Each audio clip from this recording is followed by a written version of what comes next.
মাসুম, সাহাবায়ে কেরাম মাগফুর এবং ক্ষমাপ্রাপ্ত, নবীরা নিষ্পাপ, মাসুম, সাহাবায়ে কেরাম মাগফুর মানে ক্ষমাপ্রাপ্ত, আর আল্লাহর ওলিগণ তারা মাহফুজ, অর্থাৎ আল্লাহ পাক তাদেরকে গুনাহ থেকে বাঁচিয়ে রাখেন। এই তিনটা আকীদা আমাদের, নবীদের সম্পর্কে এরা মাসুম, সাহাবীদের সম্পর্কে এরা মাগফুর ক্ষমাপ্রাপ্ত, আর আল্লাহর ওলিদের ব্যাপারে আউলিয়ায়ে কেরাম মাহফুজ, এদেরকে আল্লাহ গুনাহ থেকে হেফাজত করেন। আল্লাহর ওলি হওয়ার কারণে, আল্লাহর পছন্দের বান্দা হওয়ার কারণে, আল্লাহর মহাব্বতের কারণে আল্লাহ পাক এদেরকে বাঁচিয়ে দেন। যে যাকে মহাব্বত করে সেটাকে সেভ করে না, তো আল্লাহর ওলি সে আল্লাহকে ভালোবাসে, আল্লাহ তাকে ভালোবাসেন, ভালোবেসে আল্লাহর তাকে গুনাহকে সেভ করা। তো এখানে আদম আলাইহিস সালামের সেই কথাটা আসছে এবং তার তওবার কথা। আর ওখান থেকে আমাদের জন্য এই শিক্ষাটা ছিল, তুমি আদমি মানে আদমের বৈশিষ্ট্য তোমার ভিতরে তখনই আসবে, এবং আদমের তুমি যে দাবি করো আমি আদমের সন্তান, আমি আদমের সন্তান দাবি করো, এই দাবিটা তখনই এটা পরিপূর্ণ হবে যখন তুমি আদমের বৈশিষ্ট্য ধারণ করো। আদমের কী বৈশিষ্ট্য ছিল? আদম আলাইহিস সালামের বৈশিষ্ট্য ছিল তাওবা ইস্তেগফার। তুমি যদি সবসময় তাওবা ইস্তেগফার করো তাহলে বোঝা যাবে তুমি আদমের সন্তান, এই দাবি তুমি পরিপূর্ণভাবে করতে পারো। কারণ তোমার বাবার যে বৈশিষ্ট্য তাওবা করা, ইস্তেগফার করা, সারা জীবন আসমান থেকে অবতরণের পরে জমিনে আল্লাহর কাছে কেঁদেই চলেছেন। এক পর্যায়ে আল্লাহ শেখানো বাক্য দিয়ে আল্লাহর কাছে রব্বানা যালামনা আনফুসানা ইস্তেগফার করলেন, আল্লাহ তাকে মাফ করলেন। তাহলে আল্লাহর কাছে আমাদের বৈশিষ্ট্য কী হওয়া দরকার? আদমিয়াত মানে তাওবা ইস্তেগফার, এটা আমাদের বৈশিষ্ট্য হবে। আর তাওবার দ্বারা মানুষ আল্লাহর কাছে প্রিয় হয়। ইন্নাল্লাহা ইউহিব্বুত তাওয়াবিন, কোরআনে আল্লাহ বলছেন যে নিশ্চয়ই আল্লাহ তাআলা তাওবাকারীদেরকে ভালোবাসেন। মানে আল্লাহর ভালোবাসা পাওয়ার জন্য অনেকগুলো আমল আছে, তার মধ্যে একটা আমল হচ্ছে তাওবা নামক আমল। সব সময় তাওবা করা, আল্লাহর কাছে মাফ চাওয়া, উঠতে বসতে চলতে ফিরতে তাওবা করা, ঘুমানোর আগে তাওবা করা, শুয়ে আছেন তাওবা করতে থাকেন, বসে আছেন তাওবা করেন, হাত উঠানো জরুরি না, তাওবা করুন, রাস্তায় চলতেছেন তাওবা করেন, আল্লাহ আপনি আমাকে মাফ করেন, আল্লাহ আমি তাওবা করতেছি, আল্লাহ আমি আর খারাপ কাজ করব না, যা করেছি আমি তাওবা করতেছি, আমি মাফ চাই আপনার কাছে। এই তাওবা হয়ে গেল। আপনি নামাজের দরুদ দোয়া মাসুরা পড়েন, এটাও ইস্তেগফার। আপনি রাস্তায় হাঁটছেন আপনি পড়েন, আপনি শুয়ে আছেন ঘুম আসতেছে না, আপনি ইস্তেগফার পড়তে থাকুন, আস্তাগফিরুল্লাহ পড়তে থাকুন, রব্বি গফিরলি আল্লাহুম্মা গফিরলি পড়তে থাকুন, আপনি সাইয়্যিদুল ইস্তেগফার পড়তে থাকুন। আল্লাহর কাছে নিজের ভাষায় বলুন যে আল্লাহ আপনি আমাকে মাফ করে দিন, আল্লাহ আমার আব্বা আব্বাকে মাফ করে দিন, আমার পূর্বপুরুষদেরকে মাফ করেন, তাদের হক আছে তাদের জন্য দোয়া করার। আপনি ঘুম আসছেন, আপনি এই দোয়াগুলো পড়ে যান, হকও আদায় হবে, তাওবা হবে, আল্লাহ পাক গুনাহ মাফ করবেন। তো আল্লাহ তাআলা শেষ আয়াতে বলেছিলেন যারা আমার আসমানি হিদায়াতকে অনুসরণ করবে তারা পথভ্রষ্ট হবে না। আজকের আয়াতে আল্লাহ রাব্বুল আলামিন বলছেন সেই আসমানি হিদায়াতের একটি হচ্ছে কোরআনে কারীম, এবং এটাই সর্বশেষ আর সর্বোৎকৃষ্ট। তো সেই কোরআন সম্পর্কে আল্লাহ বলছেন ওয়ামান আ'রাদা আন যিকরি, যে আমার উপদেশ থেকে জিকির থেকে বিমুখ হবে, গাফেল হবে, উদাসীন হবে, মানে যে আমার জিকির করে না। জিকির দ্বারা কী উদ্দেশ্য? এক নম্বর কোরআনে কারীম, কারণ কোরআনে কারীমের অপর নাম জিকির। যে কোরআনে কারীম থেকে বিমুখ হবে, কোরআনে কারীম থেকে গাফেল, অর্থাৎ কোরআনে কারীমের না তেলাওয়াত করে, না কোরআন অনুযায়ী জীবনযাপন করে, কোরআনে বিধিবিধান তার জীবনে বাস্তবায়নও করে না, কোরআন পড়েও না, কোরআন জানেও না কোরআনে কী আছে, কোরআন থেকে দূরে, সব কিছু কোরআন বিরোধী কাজে সে লিপ্ত, তার জীবন লাইফ স্টাইল পুরোটাই কোরআন বিরোধী, তার লাইফে কোরআনের অনুশাসন নাই, কোরআন বরং যা আছে সেগুলো সব কোরআন বিরোধী, দিন বিরোধী, ঈমান বিরোধী, রাসূলের আদর্শ বিরোধী তার লাইফ স্টাইল। যে ব্যক্তি এমন, অথবা জিকির দ্বারা উদ্দেশ্য স্বয়ং রাসূল করিম সাল্লাল্লাহু আলাইহি ওয়াসাল্লাম, তাহলে আয়াতের অর্থ হবে যে ব্যক্তি আবার রাসূলের আদর্শ থেকে দূরে, বিমুখ। কোরআনে কারিমে এক আয়াতে আসছে ওয়া যিকরার রাসূলা, যিকরাও ওয়া রাসূলা, মানে রাসূলের ক্ষেত্রে জিকির শব্দ আসছে, তখন এখানে অর্থ হবে রসুল। তো কোরআনও হতে পারে, রসুলও হতে পারে।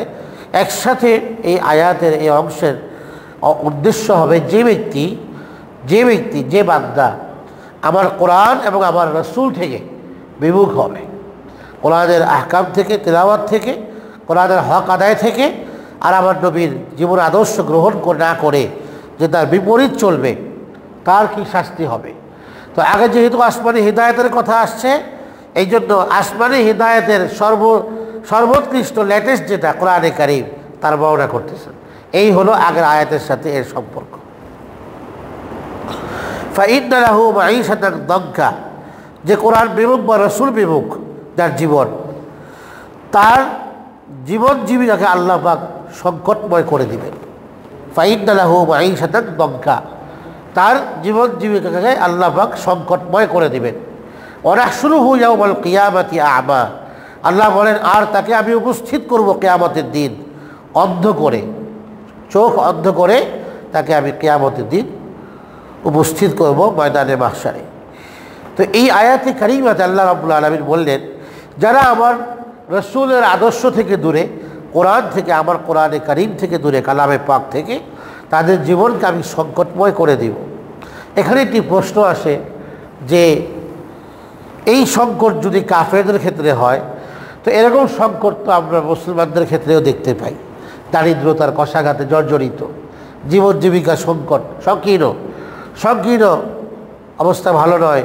এই অবস্থা তো মুসলমানদের ক্ষেত্রেও আমরা দেখতে পাই। বরং হাদিসের আলোকে, সেই বুখারীতে যে হাদিস আসছে, সেই হযরত সাদ রাদিয়াল্লাহু তাআলা আনহু থেকে, সেই হাদিসের আলোকে আল্লাহ নবী বলেছেন, আসাদুল বালাই আলাল আম্বিয়া সুম্মাল আমসালু ফাল আমসাল, সবচেয়ে বেশি দুনিয়াতে দারিদ্রতা হোক, আযাব বলতে মুসিবত, দুর্দশা, বিপর্যয়ের সম্মুখীন, সবচেয়ে বেশি মুসিবত বিপদের সম্মুখীন হবে দুনিয়াতে হয়েছে নবীগণ।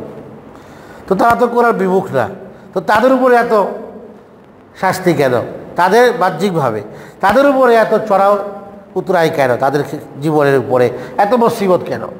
এবং হাদিসে এটাও আসছে যে যারা যত বেশি দিনদার বুজুর্গ, তার উপরে তত বেশি মুসিবত আসবে। যে নিজের জীবন, যার নবীর জীবনের কাছাকাছি, সুম্মাল আমসালু ফাল আমসাল, যে তাদের মতো তার উপরেও দুনিয়াতে এই সংকট আসে, দারিদ্রতা আসে, মুসিবত আসে, বিপদাপদ আসে, এরপরে নানা ধরনের নির্যাতন আসে। তাহলে এই আয়াতের তো আসলো যে কোরআন বিমুখ তার উপরে আসবে, তো নবীরা, আল্লাহর ওলিরা, তারা তো কোরআন বিমুখ না, তাদের উপরে আসে কেন? এই আয়াতের অর্থ কী? তো এই আয়াতের অথচ কাফেরদের জীবনে কত সুখ স্বাচ্ছন্দ্য, কত আরাম আয়েশ, কত বিলাসবহুল জীবন, কত সুন্দর লাইফস্টাইল তাদের, মানে আরামদায়ক, প্রশান্তিদায়ক সব কিছু আছে এদের কাছে, শান্তির উপকরণ। তো এদের উপরে না আসবে, তো আসলে উল্টা এই প্রশ্ন। তো এই প্রশ্নের একটা জবাব হলো, সহজ জবাব হলো যে এই যে আল্লাহ রাব্বুল আলামিন এটা বলেছেন, যারা আমার কোরআন থেকে, নবী থেকে দূরে, তাদের জীবনকে আমি সংকীর্ণ করে দিব, সংকটময় করে দিব। এটার দ্বারা উদ্দেশ্য কবরের জীবন। কবরের জীবন একটা ব্যাখ্যা। কবরের জগতে তো কাফেরের শান্তি নেই, দুনিয়াতে আসে। নবী, রসুল, আল্লাহর ওলি, আল্লাহর নেককার বান্দাদের দুনিয়ার জীবনে কষ্ট আছে, কবর জগতে কষ্ট নাই।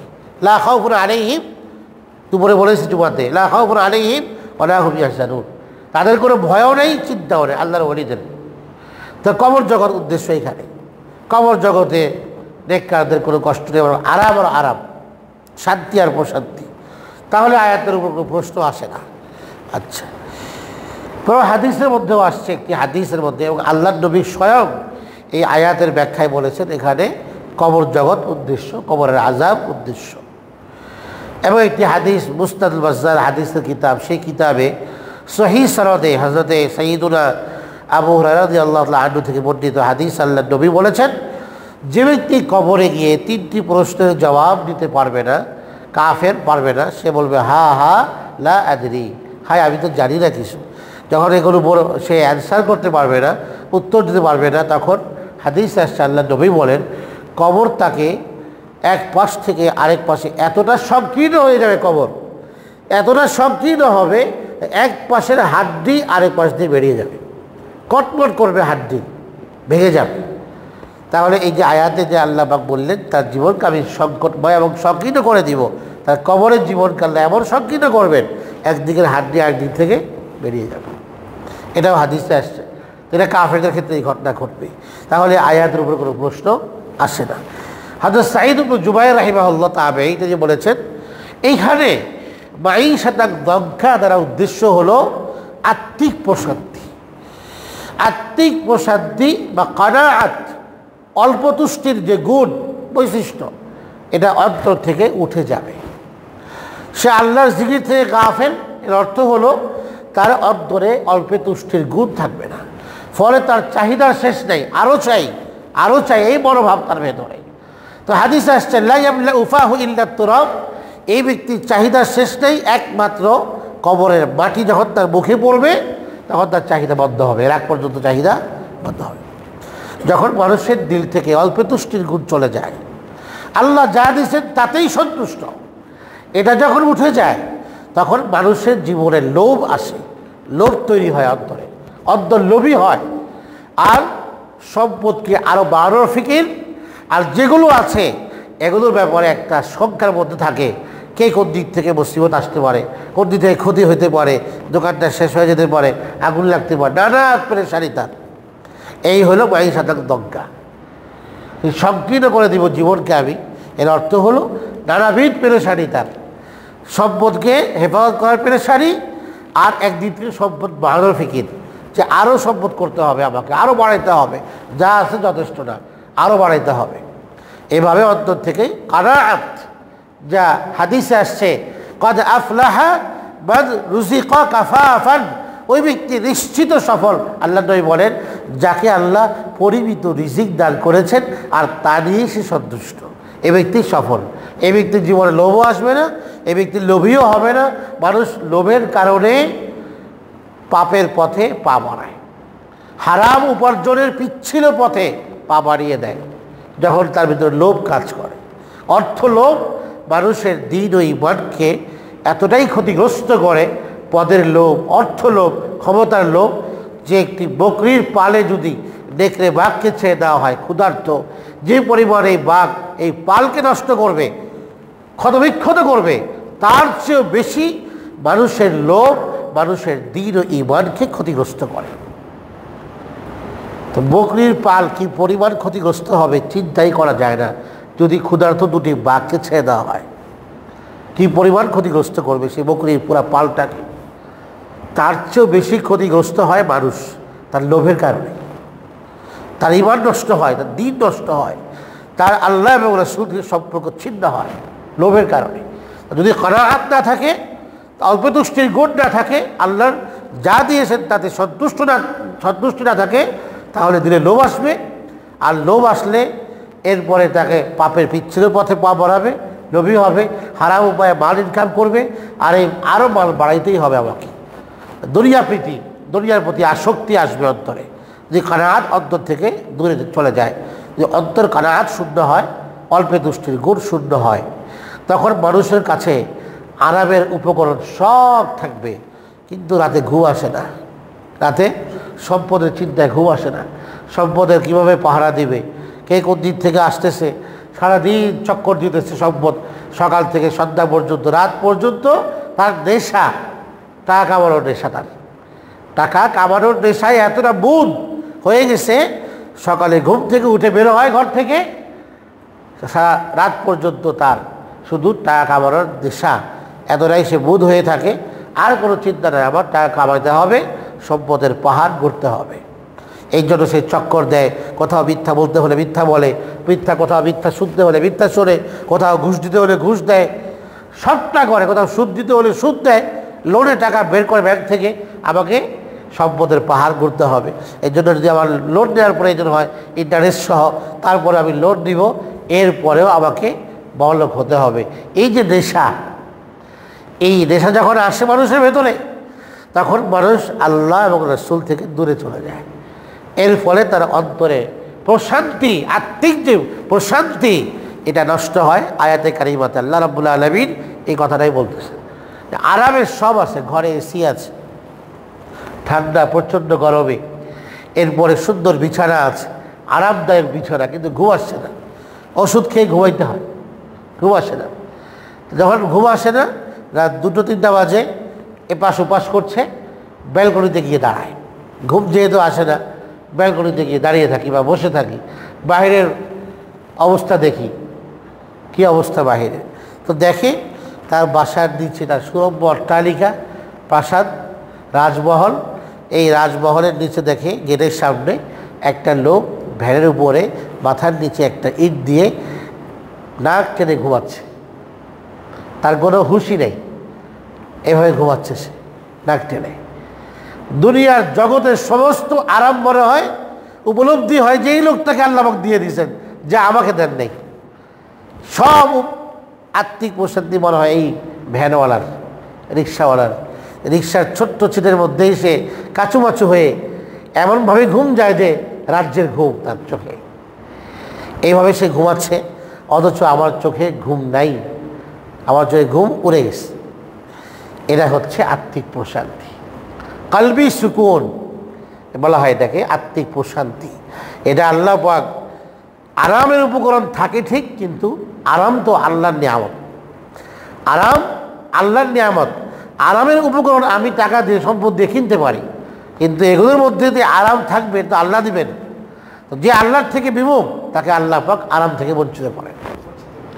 ফলে সে আত্মিক প্রশান্তি থেকে সব কিছু আছে আমার, কিন্তু আমার পেরেশানি, অস্থিরতা, কাতরতা, ডিপ্রেশন, আত্মিক প্রশান্তি নয় আমার ভিতরে, যে কারণে তার ছাপ চেহারাতে প্রকাশ পায়, চোখে মুখে ফুটে ওঠে, মানুষের সাথে বিহেভিয়ারে এটা ফুটে ওঠে, আচরণে ফুটে ওঠে, খিটখিটে মেজাজ হয়, অল্পতেই মানুষের উপর চটে যায়, রেগে যায়, মানুষের সাথে ভালো আচরণ করে না। সবটাই আত্মিক প্রশান্তি নামক নিয়ামত থেকে আল্লাহ পাক বঞ্চিত করার কারণে এই দুরবস্থা। আল্লাহ পাক বলেন ফাইন্না লাহু মাঈশাতান দানকা। কাফেরের ক্ষেত্রে তো এটা আছেই, দুনিয়ার সব উপকরণ তার কাছে আছে আরামের, কিন্তু একজন কাফেরকে গিয়ে জিজ্ঞেস করুন সে আত্মিক প্রশান্তিতে আছে নাকি। যে ব্যক্তি গুনাহে নিমজ্জিত, যে জালেম গুনাহ করে, সে কোনোদিন আত্মিক প্রশান্তির মধ্যে থাকতে পারে না, কারণ গুনাহ মানুষের আত্মিক প্রশান্তিকে দূর করে দেয়। এই জন্য গুনাহের ক্ষতি এতটাই, হযরত থানভী রহমাতুল্লাহ আলাইহি বলেন যে গুনাহগার ব্যক্তির মধ্যে সবসময় একটা ভয় কাজ করে। কি ভয়?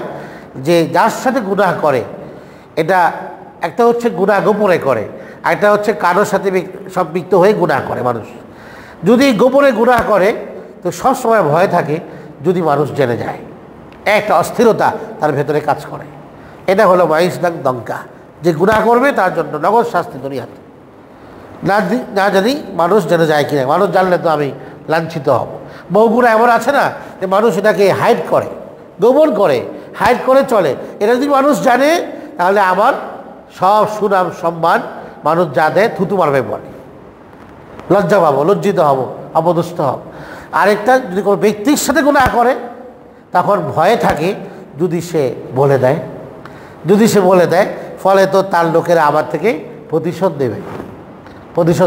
হযরত থানভী বলেন এই দুটাই হচ্ছে মাঈশাতান দানকার ব্যাখ্যা, অর্থাৎ তার এই যে জীবনকে আল্লাহ পাক সংকটময় করে দিবেন, এটা হচ্ছে সংকটের ব্যাখ্যা। হযরত মাহমুদ আলুসি রাহিমাহুল্লাহ তিনি তাফসীরুর রূহুল মাআনি লিখেছেন, তাফসীরুর রূহুল মাআনি, এর মধ্যেও তিনি এই মাঈশাতান দানকার ব্যাখ্যায় বলেছেন যে গুনাহগার ব্যক্তির আত্মিক যে প্রশান্তি নষ্ট হয়ে যায়। দুটি বিষয়ের মাধ্যমে মানুষ আত্মিক প্রশান্তি পায়। একটি হচ্ছে কানাআত, অল্পে তুষ্টির গুণ, আর দ্বিতীয় হচ্ছে আল্লাহ পাকের জিকির, আল্লাহর জিকির, নামাজ, জিকির, এগুলোর মাধ্যমে মানুষের দিলি প্রশান্তি লাভ হয়। যেটা আল্লাহ কোরআনে বলছেন আলা বিযিকরিল্লাহি তাতমাইন্নুল কুলুব, আমার জিকিরের দ্বারাই তোমার অন্তর প্রশান্তি লাভ করে। মানুষের যাপিত জীবনে খাদ্যের প্রয়োজন আছে শরীরের ঘাটতিকে পূরণের, বা নিজের শরীরকে ঠিক রাখার জন্য।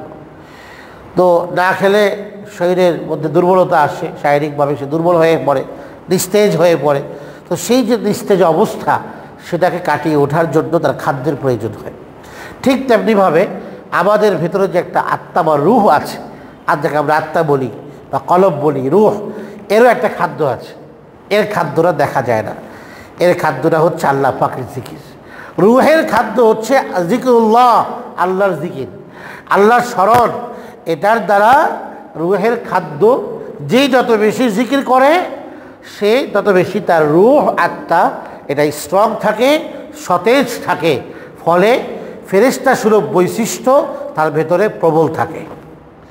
আত্মা যত সতেজ হবে তত ফেরেশতা সুলভ বৈশিষ্ট্য, সেটা কি? আল্লাহর ইবাদত বন্দেগী, গুনাহমুক্ত জীবন। এটা তো ফেরেশতাদের জীবন তো গুনাহমুক্ত, আল্লাহর বন্দেগীর মধ্যেই তোরা 24 ঘন্টা লিপ্ত, আল্লাহর তাসবিহ পড়ছে। ওই রং এই ব্যক্তির মধ্যে আসবে যদি সে তার রূহকে সতেজ রাখতে পারে। আর রূহ সতেজ থাকে আল্লাহর জিকিরের দ্বারা। খাদ্য খাইলে যেমন মানুষ সবল হয়, রূহকে জিকির দিলে রূহ সবল হয়, ফলে তার ভিতরে ফেরেশতার রং আসে। যখন ফেরেশতার রং আসে মানুষের ভিতরে, ওই মানুষটি আর গুনাহ করে না, সে তখন ফেরেশতা সুলভ বৈশিষ্ট্যকে ধারণ করে, চর্চা করে। ফেরেশতা সুলভ বৈশিষ্ট্য কি? আল্লাহর আনুগত্য করা, আল্লাহর ইবাদত বন্দেগীর মধ্যে মশগুল থাকা, আল্লাহর জিকির তিলাওয়াতে কোরআনে কারীমের মধ্যে মশগুল থাকা, এটা ফেরেশতাদের রং। এই রং তার মধ্যে আসে। এই জন্য আল্লাহর জিকিরের দ্বারা আমাদের রূহ সতেজ হয়। খাবার বেশি খেলে শরীর সতেজ হবে, সবল হবে। আর শরীর যদি সবল হয় তো আমাদের ভিতরে যে পাশবিকতার একটা গুণ আছে, পাশবিকতা আল্লাহ দিয়েছেন, ওই পাশবিকতা এটা প্রবল হয়ে যাবে, রূহ দুর্বল হবে। আর যদি রূহকে খাদ্য দেয় বেশি, শরীরে পরিমিত খাদ্য রাখি বা কিছুটা, এই জন্যই তো হাদিস আসছে যে 1 ভাগ খাবার কম খালি রাখা। কেন? যেন এটা সবল না হয়। এটা সবল হইলে আমাদের পাশবিক শক্তি নড়াচড়া দিয়ে উঠবে, ফলে গুনাহ করতে মনে চাবে, গুনাহের আগ্রহ বাড়বে, তখন রূহ নিস্তেজ। আর রূহ যদি সতেজ হয়, শরীর যদি কিছুটা দুর্বল থাকে, তাহলে গুনাহের প্রবণতা কাজ করবে না, তখন আল্লাহ পাকের আনুগত্যের কাজেই মন আগ্রহী হয়ে উঠবে। তো মাইসুদাক দমকামারি হচ্ছে গুনাহযুক্ত জীবন। আল্লাহ পাক গুনাহগারকে এর জীবনকে সংকটময় করে দেন। এই জন্য আল্লামা ইবনুল কাইয়িম আল জাওজিয়্যা রাহিমাহুল্লাহ বলেছেন যে গুনাহের অনেক ক্ষতি, গুনাহের অনেকগুলো ক্ষতি। গুনাহ থেকে বাঁচবো কীভাবে? গুনাহ থেকে বাঁচার পদ্ধতি হলো যে